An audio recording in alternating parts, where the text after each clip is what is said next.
Is contained in Sx not of SR of X naught అని చెప్పాలి, అంతే కదా. కానీ దీంట్లో పాయింట్ తీసుకోండి first. Z belongs to S delta of Y తీసుకోండి. దాని మీనింగ్ ఏంటి? జెడ్కిను వైకి డిస్టెన్స్ ఎంత అవుతుంది? లెస్ దాన్ డెల్టా అవుతుంది. ఇది అలాంటి పెట్టండి.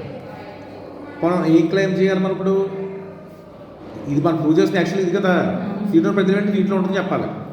అంటే z belongs to SR of X naught అని ప్రూవ్ చేయాలి మనం. అంటే ఏం ప్రూవ్ చేస్తే సరిపోతుంది?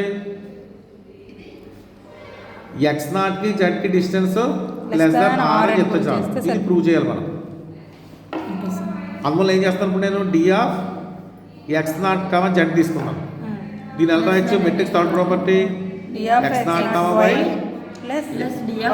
కామా జెడ్ నాట్ అని రాయొచ్చు. X నాట్ కామా Y ఎంత మనకి ఆల్రెడీ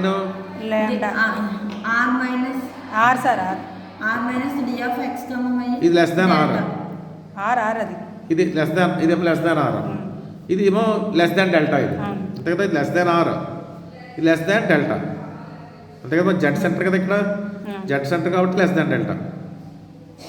అర్థమైందా? ఇది జెడ్, ఇది రాసాం కదా, పైన రాసాం కదా డెల్టా. వైజెడ్ అన్న జెడ్ ఒకటే కదా మెట్రిక్ డెఫినేషన్లో. ఇప్పుడు ఈ R రాసేయండి. డెల్టా అంటే ఏంటి మళ్ళీ మనకి? డెల్టా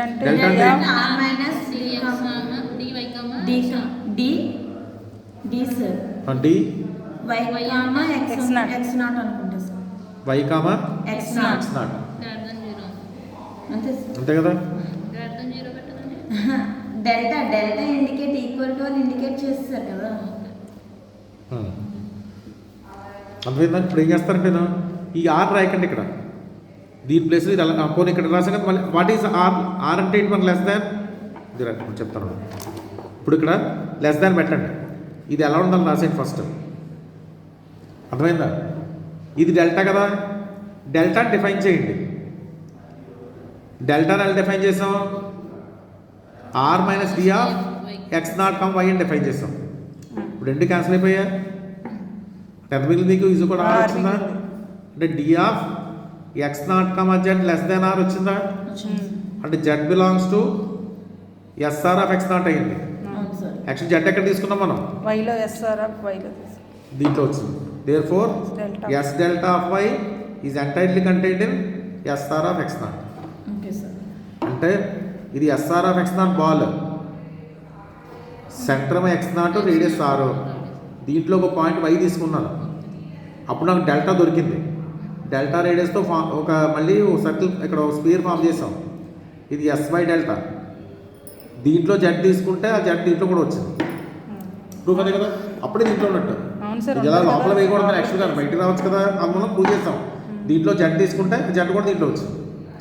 దేర్ఫోర్ ఓపెన్ స్పియర్లో ఏ పాయింట్ తీసుకున్నా మళ్ళీ పాయింట్స్తో స్పియర్స్ ఫామ్ చేస్తే అవన్నీ మళ్ళీ అదే ఓపెన్ స్పియర్లో వచ్చేస్తున్నాయి.